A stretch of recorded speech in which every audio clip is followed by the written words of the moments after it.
शिक्षा में समावेशी एवं जेंडर मुद्दे, इसमें कुल 3 इकाई हैं और एक इकाई 22 अंक की, दूसरी इकाई 23 अंक की और तीसरी इकाई 25 अंकों की है। तो क्या आप जानते हैं कि 22 अंक कैसे हासिल करने हैं? हेलो स्टूडेंट्स, मेरा नाम है अभिषेक वर्मा और स्वागत है आपका हमारे चैनल स्टडी क्लास पे, जहां आपको मिलेंगे डीएलएड से संबंधित सभी पाठ्यक्रम बिल्कुल मुफ्त। तो स्टूडेंट्स, आज हम बात करने वाले हैं शिक्षा में समावेशी एवं जेंडर मुद्दे। डीएलएड के द्वितीय वर्ष का ये जो विषय है, इसमें कुल 3 इकाइयां होती हैं और प्रत्येक इकाई जो है बहुत ज्यादा अंकों की, यानी कि 22 से ऊपर ही है सारे 22 अंक, 23 अंक और 25 अंक। जी हाँ, इन अंकों की ये इकाइयां हैं। तो चलिए हम बात करेंगे इकाई 1 की, जिसमें हम बात करने वाले हैं कि इस इकाई 1 में कौन कौन से दीर्घ उत्तरीय और लघु उत्तरीय प्रश्न आते हैं और इसमें से 5 अंक के बहुविकल्पी भी आते हैं। तो मैंने बहुविकल्पियों का जो वीडियो है वो ऑलरेडी बनाकर दिया है चैनल पर, 10 मिनट की वो वीडियो है, आप चाहे तो देख लीजिए। उसमें कुल बहुविकल्पीय प्रश्न ही सारे शामिल है, तो आप वो देखेंगे तो आपको 5 अंक पक्के हो जाएंगे। उसके बाद ये वीडियो दीर्घ उत्तर प्रश्न के लिए है। तो दीर्घ उत्तरीय प्रश्न के लिए इसके अंक विभाजन को जानते हैं। तो इकाई 1 जो है कुल 22 अंकों की आती है। कितने अंकों की? 22 अंकों की। और उसमें से 1 अंक के 5 प्रश्न, 2 अंक के 3 प्रश्न और 3 अंक के 2 प्रश्न और 5 अंक का 1 प्रश्न, कुल मिलाकर इस तरह से 22 अंक होते हैं। तो स्टूडेंट्स, आज हम यही 22 अंक कैसे हासिल करना है इसी वीडियो में देखेंगे। वीडियो के एंड तक बने रहिएगा, इसमें सारी मोस्ट इंपॉर्टेंट क्वेश्चंस उत्तर के साथ दिए हैं। जी हाँ, प्रश्न उत्तर सब कुछ है। उत्तर कैसे लिखना है ये भी बताऊंगा। वीडियो के एंड तक जरूर बने रहिएगा, वीडियो को स्किप मत कीजिएगा, तभी आपको पूरा लाभ मिलेगा। और आप हर विषय के वीडियो चाहते हैं तो सारे विषयों की वीडियो चैनल पे मौजूद है। प्लेलिस्ट चेक कीजिए। मैं बार बार छात्रों को कहता हूं कि प्लेलिस्ट चेक कीजिए। कई छात्र फिर भी कमेंट करते हैं, सर इसका दूसरा पार्ट कहां है, सर इसका पहला पार्ट कहां है। भाई साहब, प्लेलिस्ट चेक कीजिए, आपको सब कुछ मिलेगा, प्रत्येक विषय का वीडियो मिलेगा, डिटेल में मिलेगा। और स्टूडेंट्स, मेरी एक छोटी सी रिक्वेस्ट है शुरू करने से पहले कि अगर आपको मेरी ये मेहनत थोड़ी सी पसंद आती है तो प्लीज चैनल को सब्सक्राइब, बेल नोटिफिकेशन को ऑल पर रखना और वीडियो को लाइक करना मत भूलिएगा। और वीडियो आपको कैसी लगी और अगली वीडियो आपको कैसी चाहिए भी जरूर कमेंट कीजिएगा। और वीडियो को स्किप के बिना पूरा देखिए, तभी आप डीएलएड में 90% से पास हो सकते हैं, मेरी गारंटी। अगर सारे वीडियोस आप चैनल पर देखते हैं, नोट्स फॉलो करते हैं तो 90% आप स्कोर कर सकते हैं डीएलएड की परीक्षा में।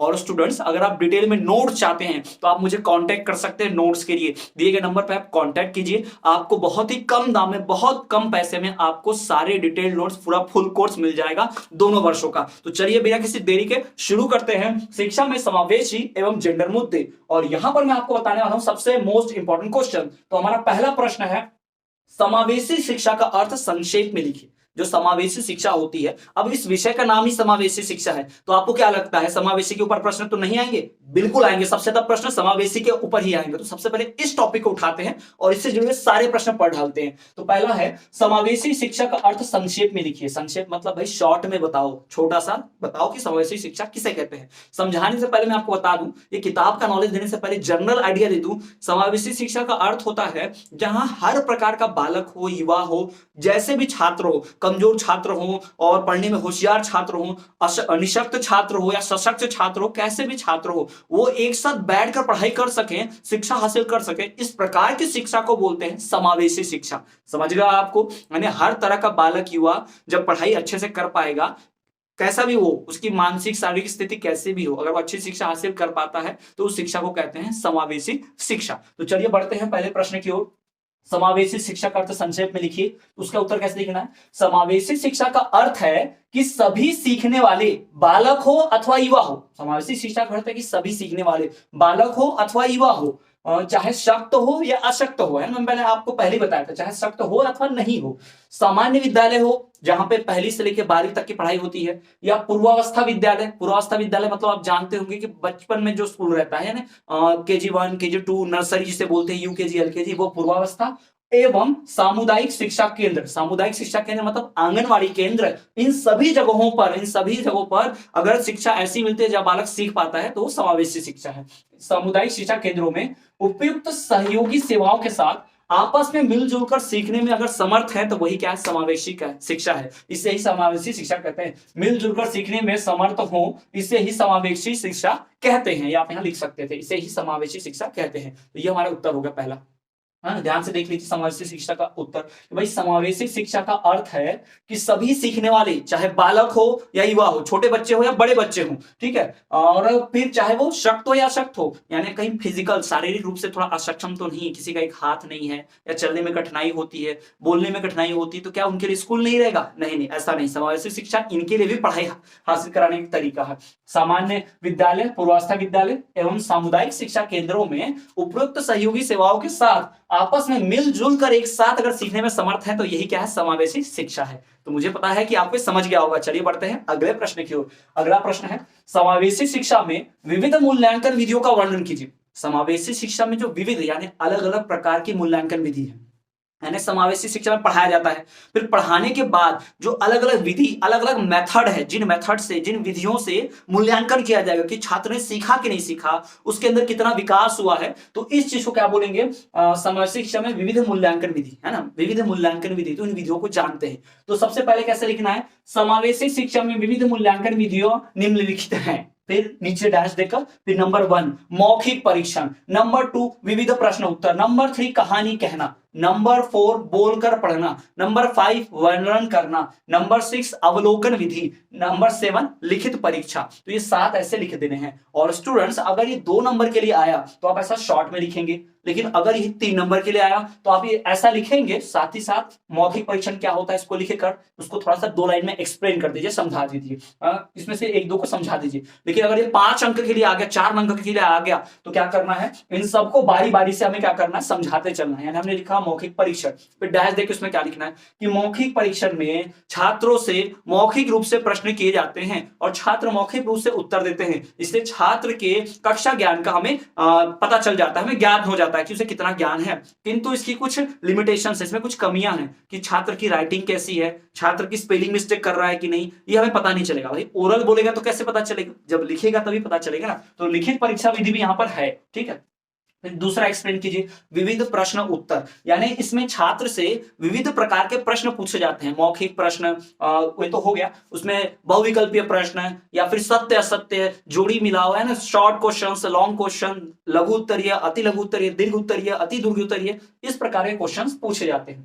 कहानी कहना, इसमें शिक्षक जो है छात्र को कहानी कहकर समझाते हैं कि पाठ जो रहता है, पाठ में देखे होंगे आपने कहानी होती है, तो उस कहानी को सिखाकर या कोई एक एग्जाम्पल, कोई उदाहरण लेने के लिए शिक्षक कहानी सुनाते हैं कि ऐसा ऐसा था तो ऐसा ऐसा राजा ने किया। बताओ बच्चों, राजा से क्या शिक्षा मिलती है? तो बच्चे बताते हैं कि राजा से शिक्षा मिलती है कि राजा जो है अपनी प्रजा का ख्याल रखना चाहिए, तभी अच्छा राजा कहलाता है ना, ऐसा कुछ। उसके बाद बोलकर पढ़ना, शिक्षक क्या करते हैं? किताब से लाइन बाय लाइन पढ़कर सिखाते हैं ना, लाइन बाय लाइन उनको पढ़कर दिखाएंगे। जैसे कि ये किताब है तो इस किताब से लाइन बाय लाइन सब पढ़कर बताएंगे। शिक्षक बच्चे अपने पास किताब खोल लेते हैं कक्षा में और फिर शिक्षक बोलते चलते हैं, छात्र उस पर उंगली रखकर ध्यान रखते हैं। तो इसे बोलकर भी पढ़ाया जाता है, ये भी विधि है सीखने का। और फिर है वर्णन करना, यानी पढ़ने के बाद एक्सप्लेन करना डिटेल में। पहले शिक्षक खुद पढ़ लेते हैं, फिर उसी पूरे पैराग्राफ को छात्र को सिखाते हैं, है ना, वर्णन करते हैं। हम सब ने वैसे ही पढ़ाई की है स्कूलों में, है ना।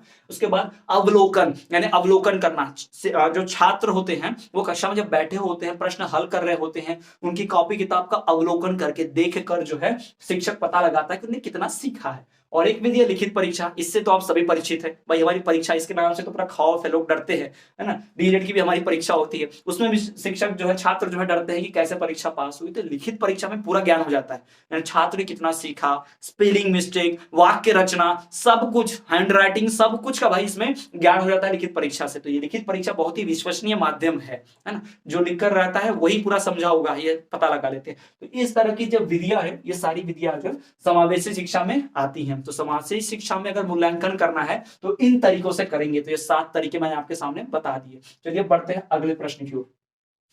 समावेशी शिक्षा के लाभ बताइए। भाई समावेशी शिक्षा जो है उसके लाभ क्या है, उसके फायदे, लाभ बताइए। तो समावेशी शिक्षा के लाभ निम्नलिखित है, ऐसा लिख दीजिए नीचे। नंबर 1, समावेशी शिक्षा से बालक का व्यक्तिगत विकास होता है। समावेशी शिक्षा में बालक का व्यक्तिगत विकास, व्यक्तिगत विकास का मतलब क्या हो गया भाई? जैसे कि एक बालक है, अगर वो समावेशी शिक्षा नहीं करता, मतलब पूरे कक्षा में अकेला है या शिक्षक उसके घर जाकर उसको पढ़ाता है, तो छात्र कभी भी कक्षा में रहने वाला जो माहौल है वो नहीं देख पाएगा। वो छात्र के अंदर आत्मविश्वास नहीं होगा, सेल्फ कॉन्फिडेंस नहीं होगा। उदाहरण के तौर पर कक्षा में जब 30-40 बच्चे बैठे होते हैं, आप सब भी पढ़े हैं, मैं भी पढ़ा हूं, तो हम कक्षा में बैठे रहते थे तो शिक्षक पूछते थे 3+2 बताओ बच्चों कितना हुआ? बच्चे चिल्लाते हैं 5 जोर से एक साथ, लेकिन क्लास में बैठे नहीं है। अगर अकेला एक बच्चा क्लास में बैठा तो इतने जोर से तो नहीं चिल्ला पाएगा, है ना, वो नॉर्मली बोलेगा 5, है ना, उसके अंदर विश्वास की कमी होगी। बच्चे खिलखिला के कितना हंसते हैं कक्षा में, तो कक्षा में एक व्यक्तिगत विकास हो जाता है छात्र का, और घर में बैठ के वो पढ़ेगा तो कोई विकास नहीं होगा वैसा उसका व्यक्तिगत, ठीक है। उसके बाद है सामाजिक गुणों का विकास। छात्र जब कक्षा में रहेगा, 30 बच्चों 40 बच्चों के बीच में बैठकर पढ़ेगा, तो उसमें सामाजिक एक विकास है, सामाजिक गुणों का विकास होता है। क्योंकि कक्षा में अगर वो बैठकर पढ़ेगा तो सभी छात्रों के व्यवहार से परिचित होगा, उसका व्यवहार दूसरे छात्रों के ऊपर असर करेगा, दूसरे छात्रों का विश्वास व्यवहार उसके ऊपर असर करेगा। इससे क्या होगा कि वो कई सारे गुण सीखेगा। उदाहरण के तौर पर जब छात्रों से कभी सवाल किया जाता है शिक्षक के द्वारा, तो किसी छात्र को जवाब नहीं आता, तो कोई छात्र पीछे से धीरे से जवाब दे देता है, छात्र उसको सुन के बोल देता है। तो इससे टीम वर्क, एक दूसरे की मदद कर रहा है, ये भी उनको इस गुण का भी विकास होता है ना। तो सामाजिक गुणों का भी विकास होता है कक्षा में, समावेशी कक्षा में बैठकर पढ़ने से। तीसरा है आवश्यकता अनुसार लाभकारी शिक्षा। इसमें क्या होता है कि अपनी आवश्यकता अनुसार, अपनी जरूरत के अनुसार फायदेमंद शिक्षा इससे मिलती है। मतलब हमने जो सोचा है, हम जो जानते हैं, वो सब इसमें हम सीख पाते हैं। उदाहरण के तौर पर कि मान लीजिए ऐसी शिक्षा जिसमें हमकी बहुत आवश्यकता है। मान लो कोई छात्र कक्षा में मैथ में, गणित में कमजोर है, तो शिक्षक जो है उसके गणित विषय पर खासा ध्यान देकर बार बार उससे प्रश्न पूछकर, उसे इस श्यामपट पर बुलवाकर, ब्लैक बोर्ड पर बुलवाकर प्रश्न करवाएंगे, हल करवाएंगे और उसका होमवर्क चेक करेंगे, ताकि वो ध्यान दे ज्यादा। इससे उसका मैथ स्ट्रांग हो जाएगा।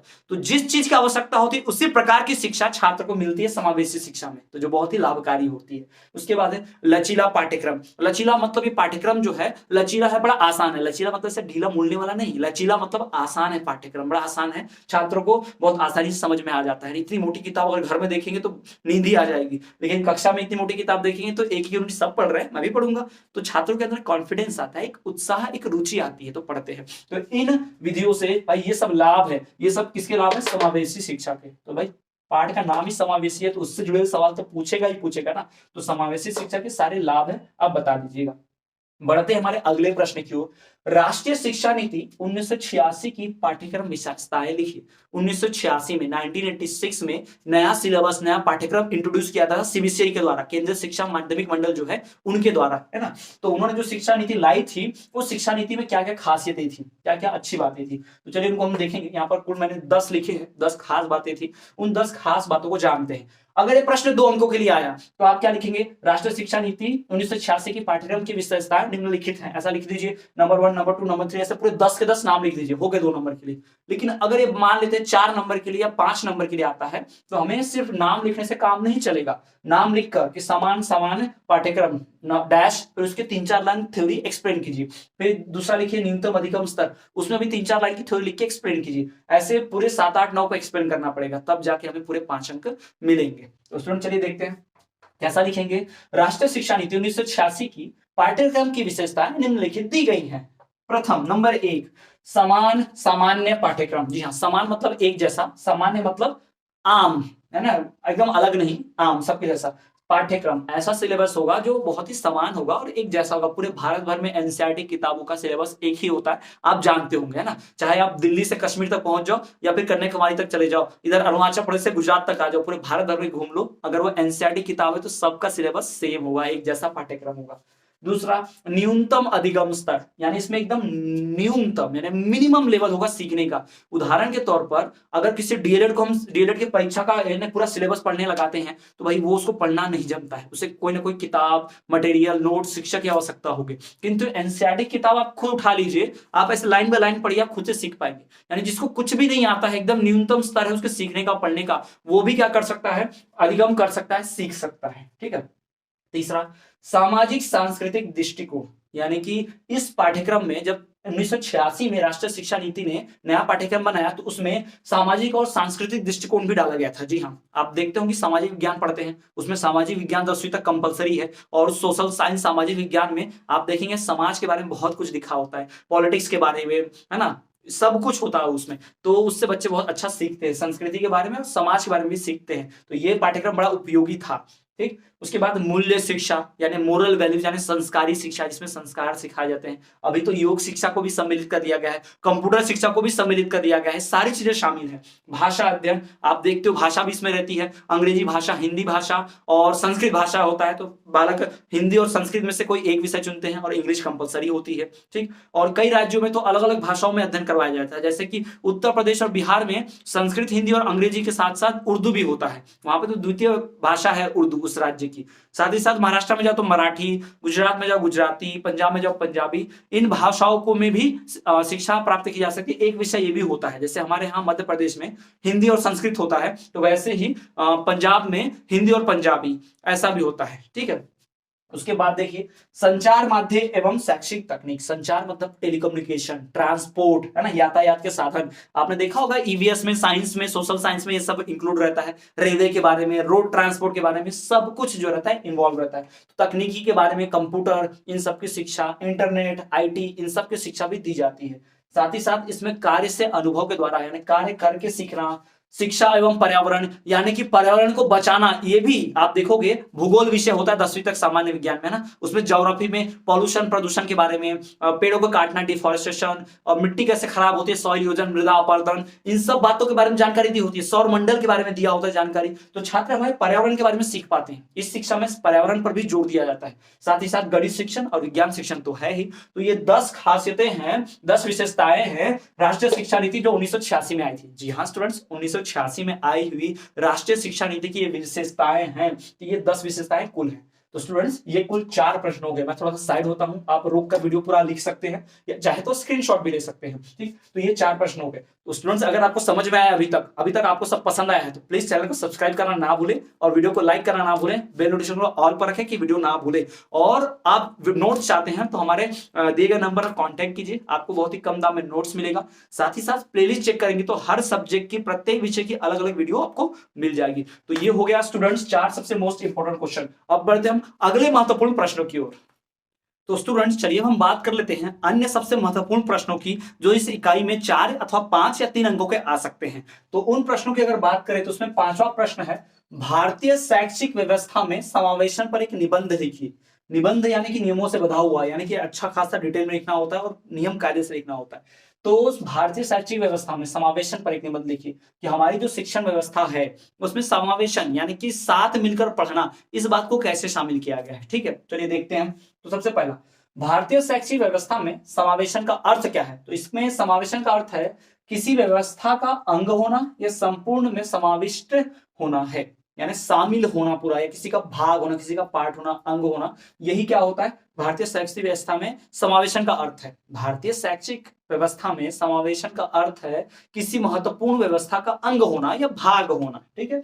समावेशन मुख्यतः 3 तत्वों पर आधारित है। ये जो समावेशन है भारतीय शिक्षा में मुख्यतः 3 तत्वों पर आधारित है। तो कौन कौन से 3 तत्व हैं उनकी बात करते हैं। तो जो 3 तत्व हैं वो है शिक्षा का अधिकार, राइट टू एजुकेशन, शिक्षा की प्रक्रिया, वे ऑफ एजुकेशन, और शिक्षा में प्रगति, डेवलपमेंट इन एजुकेशन, ठीक है। तो ये 3 चीजें हैं जिनके आधार पर हमारे यहाँ शिक्षा है। हमारे यहाँ शिक्षा का अधिकार, राइट टू एजुकेशन, RTE जिसे कहते हैं, उसमें 8वीं तक के बच्चों को निःशुल्क शिक्षा दी जाती है। जी हाँ, 8वीं तक के 14 साल तक के बालकों को एकदम निःशुल्क शिक्षा मिलेगी। ये कंपलसरी है, हर बच्चे का अधिकार है, हर भारतीय बच्चे का अधिकार है कि उसे निःशुल्क शिक्षा मिले, यह शिक्षा का अधिकार है। तो आप देखोगे सरकारी स्कूल में तो निःशुल्क मिलती ही है, साथ ही साथ प्राइवेट स्कूल में 25% सीटें जो हैं वो RTE के जरिए फिक्स करनी पड़ती है। जी हाँ, राइट टू एजुकेशन, और उसका जो फीस है, पैसा है, वो सरकार देती है स्कूलों को।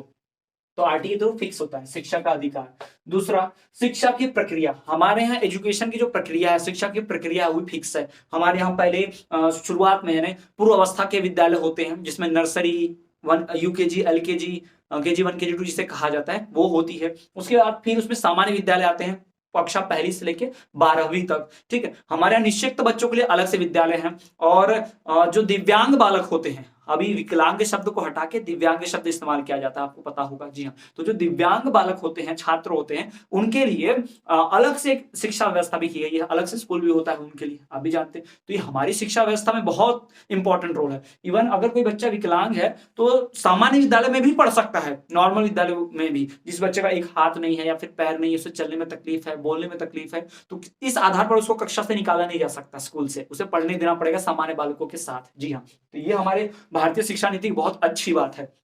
तीसरा, शिक्षा में प्रगति। हमारे यहाँ जो शिक्षा दी जाती है उसमें बालक की प्रगति करवाई जाती है और उस प्रगति का आंकलन भी किया जाता है कि कैसे भाई वो प्रगति हासिल कर रहा है, कैसे उसका अवलोकन किया जाएगा, कैसे वो अपनी क्षमताओं को प्रदर्शित कर पाएगा। तो छात्रों, आपको ध्यान क्या रखना है कि समावेशन जो है भारतीय व्यवस्था में मुख्यतः 3 तत्वों पर आधारित है। कौन से 3 तत्वों पर आधारित है? पहला, शिक्षा का अधिकार पर आधारित है। दूसरा, शिक्षा की प्रक्रिया पर आधारित है। तीसरा, शिक्षा में प्रगति पर आधारित है। तो तीनों आपको लिखना पड़ेगा। एक ऐसा आपने लिखा, इसमें फिर 8-10 लाइनें लिखिए भाई, शिक्षा का अधिकार के ऊपर 8-10 लाइनें लिख दीजिए जो मैंने आपको अभी बताई। फिर उसके बाद शिक्षा की प्रक्रिया पर भी आप 8-10 लाइनें लिख दीजिए जो आपको बताई, और शिक्षा में प्रगति पर भी आप ऐसे लाइनें लिख दीजिए। तो आधा पेज आप लिख देंगे तो 1.5-2 पेज का आपका ऐसा आंसर हो जाएगा और बढ़िया से आपको 4-5 अंक मिल जाएंगे। तो इस प्रकार से इस प्रश्न का उत्तर लिखना है। बढ़ते हैं अगले प्रश्न की ओर। भारतीय शैक्षिक व्यवस्था में बहिष्करण को विस्तार से समझाइए। बहिष्करण क्या होता है? बहिष्कार, बहिष्करण। देखिए, समावेशी शब्द और बहिष्करण शब्द दोनों अपोजिट है। मैं अभी उत्तर समझाने से पहले एक जनरल आइडिया दे दूं कि जो समावेशी शिक्षा होती है वो सबको शामिल करके शिक्षा देने की बात होती है एक साथ, जबकि बहिष्करण जो होता है सबको अलग रखना, बहिष्कार करना होता है। यानी समावेशी का जस्ट अपोजिट, विपरीतार्थक शब्द है बहिष्करण। ठीक है, तो चलिए इसका उत्तर देखते हैं। बहिष्करण अर्थात पृथक्करण अथवा अलगाव, जिसे इंग्लिश में एक्सक्लूजन भी कहते हैं, समावेशन का विपरीतार्थक शब्द है। जी हाँ, समावेशन शब्द का मतलब होता है सबको शामिल करना, सम्मिलित करना, जबकि बहिष्करण का अर्थ होता है सबको अलग रखना। तो ये दोनों अपोजिट विपरीतार्थक शब्द हैं। तो समावेशन का विपरीतार्थक शब्द है जिसका अर्थ होता है बाहर रखना, मना करना, अलग रखना, अलगाव इत्यादि। जी हाँ, यही है बहिष्करण का मतलब। अब बहिष्करण जो है कुछ कुछ आधार पर बनाया गया है। बहिष्करण वर्ग के आधार पर, वर्ग के आधार पर बहिष्करण। वर्ग मतलब जो अपर सोसाइटी है, हाई सोसाइटी, फिर मिडिल क्लास, लोअर क्लास, यानी कि उच्च वर्ग, मध्यम वर्ग और निम्न वर्ग। जैसे कि आप जानते हैं कि उच्च वर्ग के जो लोग होते हैं, अमीर होते हैं, वो पैसे के दम पर सारी शिक्षा व्यवस्था हासिल कर लेते हैं, पैसे के दम पर नियमों को चलाते हैं, पैसे के दम पर वो नियमों को बदलते रहते हैं और सभी नियमों का फायदा वो उठा ले जाते हैं पैसे के दम पर। उदाहरण के तौर पर कई बार कोर्ट में जमानत देनी पड़ती है, लाख रुपए, 2 लाख रुपए, 5 लाख रुपए देके। तो वो जमानत के लिए अमीर आदमी के लिए बहुत आसान है, लेकिन गरीब आदमी जो निम्न वर्ग से आता है, एकदम न्यूनतम, उसके पास इतना पैसा नहीं है तो उसको जमानत नहीं मिल पाती है। देखे होंगे आप सभी ने। तो पैसे के आधार पर सारी व्यवस्था जो है बदली जा सकती है, अपने अकॉर्डिंग, अपने अनुरूप की जा सकती है पैसे के आधार पर। तो ये हमारे यहाँ उच्च वर्ग वाले करते हैं। तो उच्च वर्ग वालों को हमेशा ऊंचा श्रेणी में रखा जाता है, क्योंकि ये पैसे के अभाव में नहीं, पैसे के दम पर सारा चीज हासिल कर लेते हैं। फिर आता है मध्यम वर्ग। मध्यम वर्ग को सामान्यतः मध्यम में रखा जाता है, मिडिल में, जिसे मिडिल क्लास कहते हैं। ये मध्यम वर्ग ना बहुत अमीर होते हैं ना बहुत ही नीचे सोसाइटी के होते हैं। तो ये काम करने वाला बोला जाता है सोसाइटी। यानी बड़े बड़े अमीरों की फैक्ट्री कौन चला रहा है? मध्यम वर्ग ही चला रहा है। गरीब आदमी तो फैक्ट्री में काम करने जाता नहीं, क्योंकि उसके पास क्वालिफिकेशन है, फैक्ट्री में काम भी नहीं मिलता। तो देखो, समाज में सबसे ज्यादा मेहनत करने वाला जो वर्ग है, मध्यम वर्ग है। यही सबसे मेहनती होता है, यही सारा टैक्स भरता है, यही ज्यादा पैसा कमा के देता है। और अमीर लोग तो फैक्ट्री ऑफिस में बैठ के, एसी में बैठ के आराम से बैठे हैं, मालिक लोग हुक्म चलाते हैं, लेकिन काम जो करता है वो मध्यम वर्ग ही सबसे ज्यादा करता है। गरीब आदमी भी ज्यादा काम नहीं करता, काम करता भी है तो वो ऐसा काम करता है जिसमें कोई गुण स्किल नहीं लगता है, जैसे कि मिट्टी गड्ढे खोदना, बोरी उठाने का काम। ठीक है, ये सबसे निम्न वर्ग है, सबसे नीचा। ये बहुत अभाव में होते हैं, इनके पास पैसे की कमी होती है, ये शिक्षा भी हासिल नहीं कर पाते बहुत, और अपने हेल्थ का, अपने स्वास्थ्य का भी ध्यान नहीं रख पाते क्योंकि इनके पास पैसे नहीं होते। तो वर्ग के आधार पर 3 तरह से बहिष्कृत किया गया, 3 तरह से अलग अलग किया गया समाज को। फिर आते हैं लिंग के आधार पर, जेंडर के आधार पर। भाई नाम ही है शिक्षा में समावेश एवं जेंडर मुद्दे। तो जेंडर के आधार पर 3 वर्ग बनाए गए हैं। एक तो पुरुष लोग, दूसरा स्त्रीलिंग और तीसरा होता है नपुंसक लिंग। आप जानते हैं जो किन्नर होते हैं हमारे समाज में, उनको तीसरा लिंग दिया गया, तो वो उनको समाज में पूरा बहिष्कृत कर दिया। उनकी तो बात तक नहीं होती, आप जानते होंगे, ना उनको जॉब दी जाती है, ना स्कूलों में एडमिशन मिलता है, ना पढ़ाई करते हैं बेचारे। उनको समाज से हमने बहिष्कृत कर रखा है। और फिर देखते हैं कि वो लोग मजबूर होते हैं क्राइम करने के लिए, या फिर ट्रेन में देखा होगा, बसों में देखा होगा, जबरदस्ती पैसे मांगते हैं। तो उनको इस लायक हम नहीं बनाया। अगर हमने उनको अपने साथ पढ़ने दिया होता, अगर हमने उनको जॉब दी होती अपने यहाँ, तो वो कभी ऐसे पैसे मांगते नहीं, छीनते नहीं जबरदस्ती। तो समाज में अगर वो गलत बने हैं तो उनको गलत बनाने में हम जैसे शरीफ, हम जैसे नॉर्मल लोग जो है ना, आप और मैं जैसे, हमारा ही रोल है। हमने कभी उनको मौका नहीं दिया पढ़ने का, तो थर्ड जेंडर को ऐसा बनाने के लिए हम ही उत्तरदायी हैं। पुरुष लिंग और स्त्रीलिंग। स्त्रीलिंग को बहिष्कृत लिंग बोला जाता है, क्योंकि स्त्रियों को पढ़ने का अधिकार नहीं, स्त्रियों को चूल्हा चौका घर में रखने का बोला जाता है। तो स्त्रीलिंग जो है ये बहिष्करण में आता है, स्त्रीलिंग से। पुरुष लिंग तो पुरुषों को तो घर के बाहर जॉब करना, काम करना, पढ़ाई करना पूरा अलाउ है, सब कुछ अलाउ है। किंतु जो स्त्रीलिंग होता है, स्त्रियों को ये सब अलाउ नहीं होता है। पढ़ाई भी मुश्किल से हो नहीं पाती है, और हो भी पाती है जॉब करना अलाउ नहीं होता, कम उम्र में शादी हो जाती है, विवाह हो जाता है, तो इससे भी बहिष्करण किया गया। तो ये हमारे समाज में बहिष्करण, हमारे समाज में अलगाव, हमारे समाज में वर्गीकरण इस प्रकार से किया गया है। फिर है 7वां, विशेष आवश्यकता वाले बच्चों का प्रकार बताइए। जो विशेष आवश्यकता वाले बच्चे हैं उनका प्रकार, यानी कितने टाइप के बच्चे होते हैं जो स्पेशल विशेष प्रकार के होते हैं। तो चलिए उनकी बात करते हैं। तो टोटल 6 हैं। कौन कौन से 6? बौद्धिक रूप से भिन्न बालक, फिर शारीरिक रूप से भिन्न बालक, भिन्न मतलब दूसरों से अलग, भाई बौद्धिक रूप से। आप जानते हैं कक्षा में बैठे सभी बालकों का बौद्धिक स्तर एक जैसा नहीं होता, बट किसी का बौद्धिक स्तर कम है, कोई बच्चा कम होशियार है, तो क्या उससे क्लास से बाहर निकाल देंगे, उसके साथ भेदभाव करेंगे? नहीं, बिल्कुल नहीं करेंगे, नहीं करेंगे हम, ठीक है। तो बौद्धिक रूप से भिन्न बालक, शारीरिक रूप से भिन्न बालक, मौखिक संचार से भिन्न बालक, यानी जो बोल पाने में थोड़ा सा कठिनाई महसूस करता हो, हकलाता हो, अटकता हो, है ना।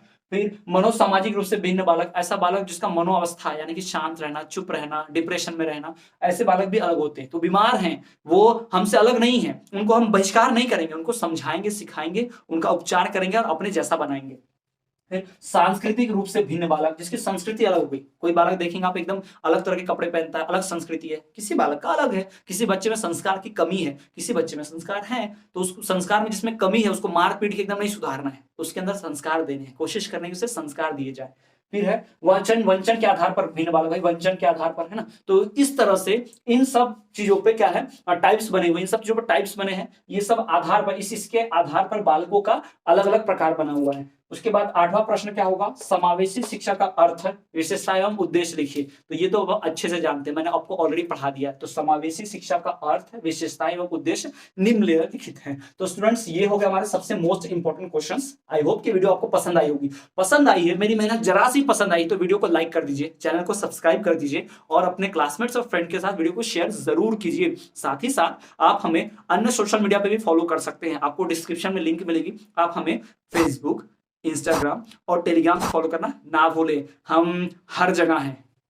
और स्टूडेंट्स आपको अगर इस तरह के और भी वीडियोस चाहिए, पूरा नोट्स चाहिए, पूरा फुल सिलेबस चाहिए, फर्स्ट ईयर का पूरा कोर्स चाहिए, नोट्स जिससे आप पढ़ पाए इंपॉर्टेंट क्वेश्चन आंसर्स के साथ, तो आप हमें दिए गए नंबर पे कांटेक्ट कर सकते हैं। आपको बहुत ही कम दाम में, बहुत कम कीमत में आपको नोट्स अवेलेबल होंगे। मुझे व्हाट्सअप कीजिए और साथ ही साथ प्लेलिस्ट चेक कीजिए चैनल की, आपको सारे वीडियोस मिलेंगे। तो मिलते हैं आपसे अगले वीडियो में, तब तक के लिए देखते रहिए स्टडी क्लास।